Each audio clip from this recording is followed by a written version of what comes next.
My friends were murdered when I was 14. I know what killed them. It wasn't human. 20 years is a long time to live with an awful secret. And it's worse when it's a secret you can't share with anyone else, not only because you're afraid of how they will judge you, but because they'll probably think you're insane. I know if someone else experienced what I did when I was 14 and told me, I'd think they were nuts, if I hadn't experienced it myself, that is.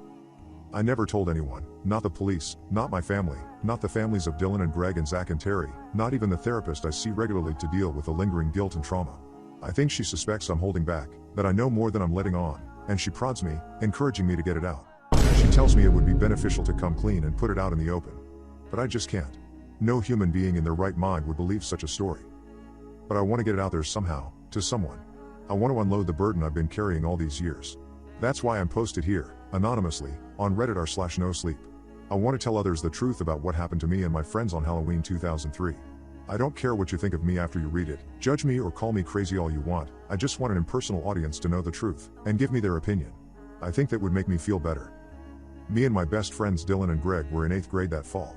We had been friends since we were 7. Middle school is that awkward transitional stage between grade school and high school, where you start to shift away from being a kid and start to mature towards adulthood. Even though we would be starting high school in just another year, in many ways we were closer to 12-year-olds rather than teenagers in terms of maturity. I'm telling you that so you have some understanding of why we did what we did that night. Terry was the new kid in school, a shy, geeky kid who, even by middle school standards, was pretty awkward. He was desperate to fit in, to make friends and be accepted by his peers. I guess that's why we took advantage of him. Please, try to understand, we didn't consider ourselves to be bullies. We never intended for anyone to get hurt. We just wanted to scare him, that's all. We weren't intentionally trying to be cruel, it was just supposed to be a dumb prank. We were stupid kids, and stupid kids do stupid things. It was mostly Dylan's idea, but me and Greg went along with it. In hindsight, I wish to God we hadn't, but how the heck were we supposed to know? How could anyone know that what we did that night was going to result in so much horror and bloodshed? Dylan told Terry that if he wanted to hang out with us, he had to pass an initiation first. To become part of our group, first he had to spend a night in the old Magruder house, alone.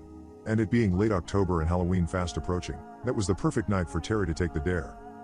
The old Magruder house in question was an abandoned old wreck that stood at the edge of a cornfield on the outskirts of town.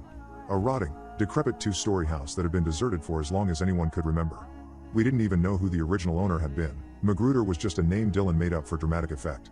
The three of us had explored the house before, and even though its outward appearance was admittedly pretty creepy, peeling paint, broken windows, sagging roof, inside, it was truthfully rather nondescript and unthreatening. Just empty rooms with tattered wallpaper and dusty old furniture. I could tell Terry was apprehensive, maybe even a bit scared, but he swallowed his reservations and accepted Dylan's challenge. He just wanted to make friends that badly. That's one of the things that haunts me the most.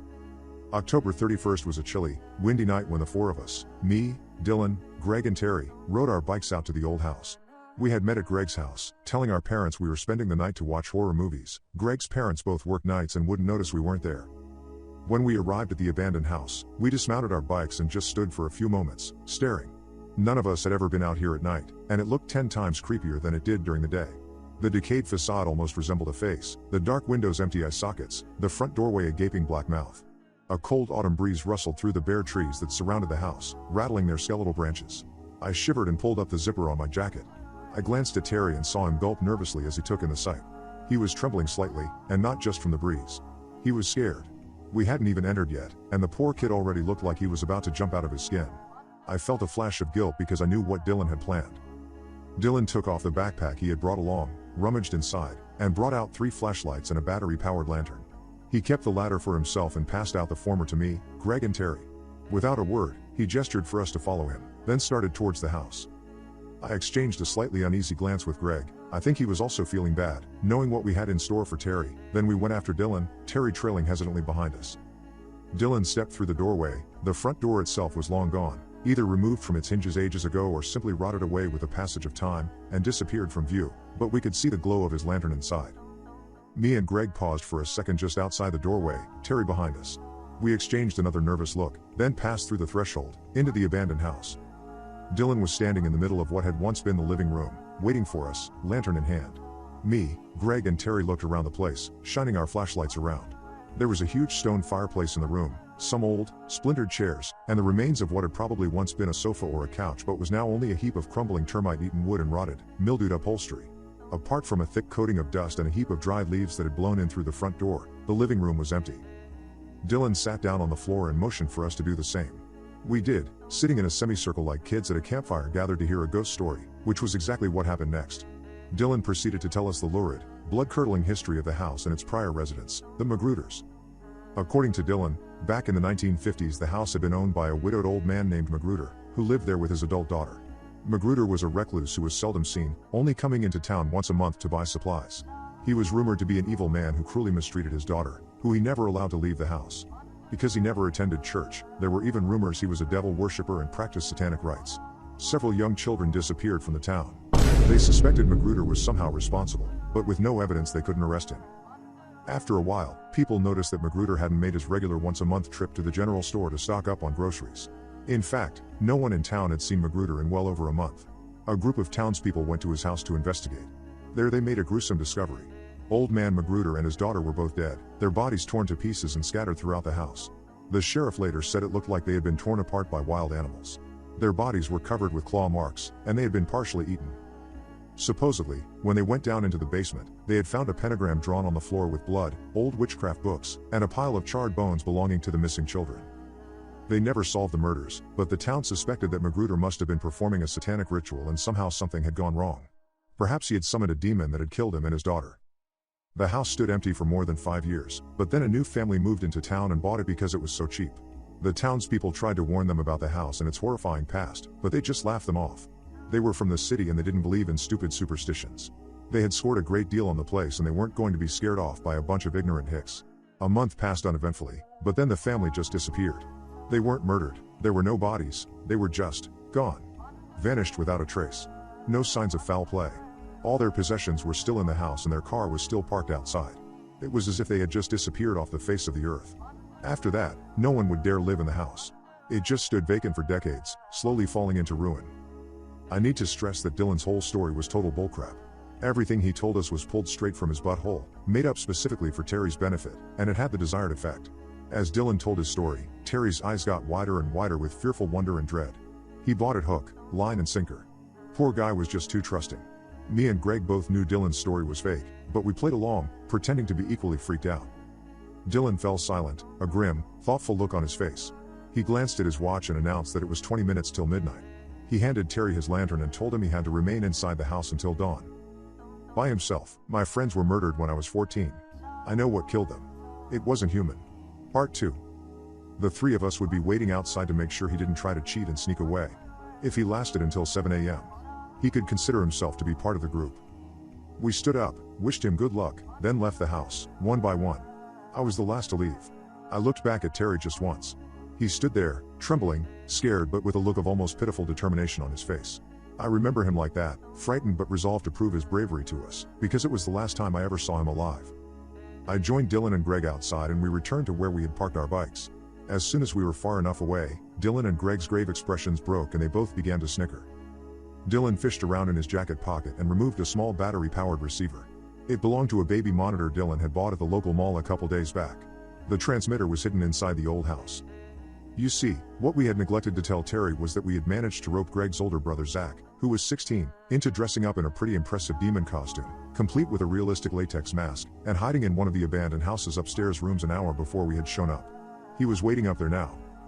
In exactly 20 minutes, at midnight, Zach was going to start making some scary noises, subtle at first, shuffling footsteps and creaking floorboards. If Terry was brave enough to go up and investigate, Zach would jump out and ambush him there. If he wasn't, then in another 10 minutes, at 12:10, Zach was going to move up to making terrifying groaning sounds and demonic growls. There he was going to gradually descend the stairs to confront Terry in the living room. We would hear Terry's horrified reaction over the receiver, just before he fled the house in a panic, probably screaming at the top of his lungs as he did so. Yeah, it was a mean prank, but we were just teenagers. And to make it up to Terry, we had agreed we would let him be friends with us afterwards, if he was still interested, that was. We waited there, listening to the receiver as the minutes slowly crept by. We could hear slight shuffling sounds, probably Terry moving around in the living room. Maybe he was pacing to kill time, waiting for dawn to come. Then he started humming what I think was an Avril Lavigne song. This caused Dylan and Greg to snicker again. I looked at my watch. 11:55. 5 more minutes. We listened. Suddenly we heard Terry's voice through the receiver speaker. "Hello?" he said uncertainly, "is someone there?" Dylan quickly raised his finger to his lips and motioned for silence. This was it. We listened intently. Hello? Terry said again nervously, is someone down there? At this I saw Dylan frown slightly, confused. Is someone down there? The noises were supposed to be coming from upstairs, where Zach was hiding. But Terry was apparently reacting to something he was hearing in the basement. Hello? Terry said a third time. His voice was fainter, as if he had moved further away from the hidden transmitter, to see what was making whatever sound he was hearing. We listened, waiting for what came next. Silence for about a minute. Then we heard a piercing scream, coming simultaneously from the receiver in Dylan's hand and the house itself. A high, warbling cry of absolute terror. It cut off abruptly. For several seconds there was total silence. Then all three of us flinched as a hideous roar emanated from the receiver, a nerve-shattering, bestial bellow of pure, unearthly rage. It was a sound that froze the blood in my veins, primal and completely inhuman. The receiver fell silent. The three of us looked at each other, shuddering, our eyes wide with shock. We turned to face the house. We stood there silently, waiting for Terry to appear in the doorway. He didn't. Minutes passed, but there was no sign of him, or of Greg's brother Zach. We called out their names, but there was no answer. Dread seized my heart with a cold, clutching hand. Dread, and fear. Dylan was close to panicking. He wanted us to get the hell out right then and there, to get back on our bikes and ride home as fast as we could, but Greg angrily refused to leave. Terry might be hurt. Maybe there was a wild animal in there that had attacked him. And besides, his brother was still in there too. We had to help them. Greg was right, too. We couldn't just leave them in there. With a great deal of reluctance, the three of us headed back to the house. We reasoned that maybe Terry had somehow found out we were setting him up for a prank. Maybe he had turned the tables and was trying to prank us in return. I'm not sure if any of us believe that, though. We entered the living room and aimed our flashlights around, calling out Terry and Zach's names. There was no sign of them. We listened, but there was nothing but silence. But I did notice something. The house smelled different. When we had been in there earlier, it had been the unpleasant, but not unusual, musty, dusty odor you'd associate with long abandoned homes, a combination of dry rot, mildew, mold and the dank smell of decaying wood. Those smells were still there, but now they'd been overlaid with an entirely different smell. Something that was hard to describe. The rank, feral odor, organic and savage, of something alive. It was like something you'd smell in a zoo. The smell of a predator's den. And the air felt different, too. It felt heavier, and oppressive. There was something here that didn't belong here. I had never been more terrified in my life as I was right then. Every nerve in my body was screaming at me to retreat, to flee. I might have done so in another few seconds, but then Dylan called out, "Hey, what's that?" Me and Greg looked over.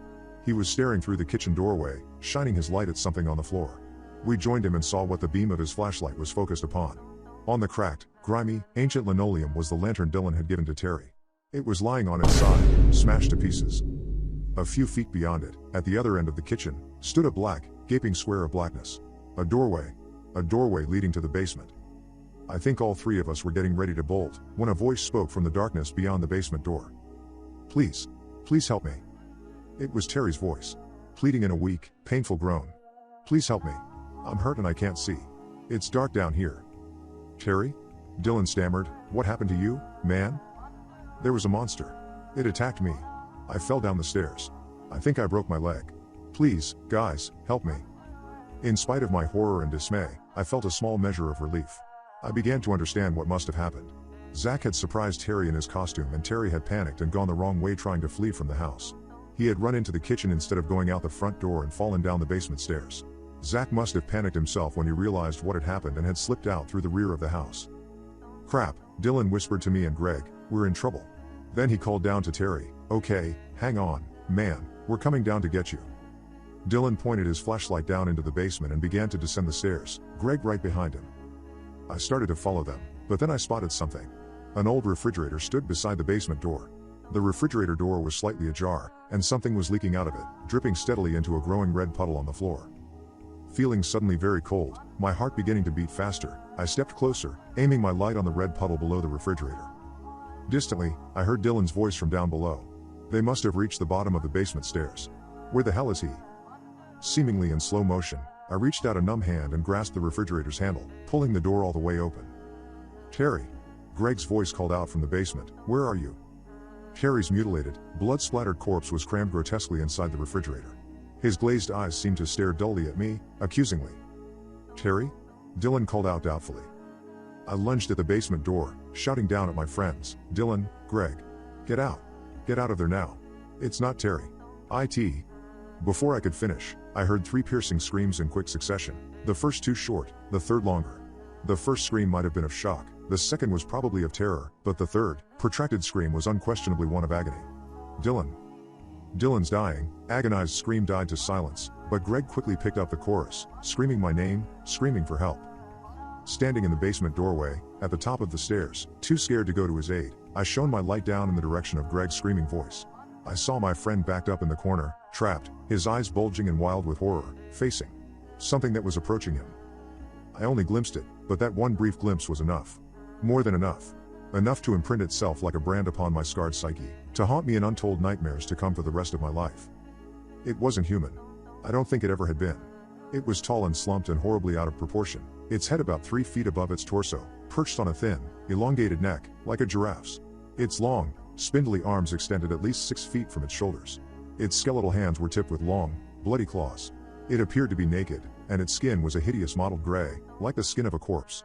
It had its back to me, so at least I didn't see its face, which I am eternally grateful for. If I had, I don't know if I would have kept my sanity. As the thing moved in for the kill, Greg, cornered, looked up, locking eyes with me. "Help me!" he shrieked. But I didn't. Instead, I ran, like a coward, abandoning him to his fate. I ran, out of that house, back to my bike, and pedaled away as fast as I could. Greg's dying scream chased after me, until it abruptly stopped. My friends were murdered when I was 14. I know what killed them. It wasn't human. Part 3. Weeping, I rode back to Greg's house. I called 911. The police came. They went to investigate the house. Greg's older brother Zach was found dead in one of the bedrooms upstairs, his head torn off his shoulders. Terry was still in the refrigerator where I had discovered him. What was left of Dylan and Greg's bodies were scattered throughout the basement. They had been ripped apart. The cops questioned me, of course, demanding to know what we had been doing there in the first place. I finally admitted to the prank we had staged on poor Terry, but didn't tell them about the creature I had seen in the basement. As traumatized as I was, I knew they wouldn't believe me. I simply told them someone else had been in the house, a squatter maybe, some deranged psychopath who had attacked me and my friends, with me being the only one to escape. I told them it was dark and I hadn't gotten a good look at the assailant. They were suspicious of my story. They must have sensed that I was holding something back. It crossed my mind that they might even suspect I had killed them myself, but no one ever accused me outright. There wasn't a drop of blood on me, and I was obviously distressed and shaken over what had happened. The investigation lasted for weeks. Forensic teams scoured the house for any physical evidence, but never found anything useful, and the murders were never solved. Not long after, my parents moved me away to a new town for a fresh start. I went on with my life, trying to move past what happened that terrible Halloween night when I was 14, but I never got over the horror and the guilt. For the rest of my teens, into my early 20s, I went through a very difficult, self-destructive phase. I dropped out of school shortly after the start of my sophomore year in high school, got mixed up in drugs and alcohol, got arrested more than once, got kicked out by my parents, was homeless for a while, and finally went into rehab and got straightened out. I'm married now, with 2 children and a semi-decent job in a warehouse. Things are going pretty well for me right now. But I still dwell upon what happened that night. Everything Dylan told Terry was fake. There was no old man named Magruder, no devil worshipping or child sacrifices or demons or murders. It was all made up. It makes me wonder. I think about the power of suggestion. The placebo effect. The story Dylan told wasn't real, but I could tell Terry believed it. Maybe belief was the key. Maybe Terry was so frightened by what he heard, he somehow unwillingly, unconsciously willed it all into reality. They say faith can move mountains. Maybe that's true, but maybe it also means fear can give nightmares flesh. Maybe all the monsters we were all scared of when we were kids were more real than we thought they were. I've been thinking about that a lot more lately, especially after what I heard on the news a few days ago. You see, that old, abandoned house isn't there anymore. About 10 years ago a developer bought up all that land and built an apartment complex there. The police are investigating a brutal mass murder. The residents of the 3 lower units were all killed during the night, massacred. They have no leads. The police can't even figure out how the killer gained entry. All 3 apartments were locked from the inside. I think whatever horror we accidentally conjured that Halloween night 20 years ago is still there.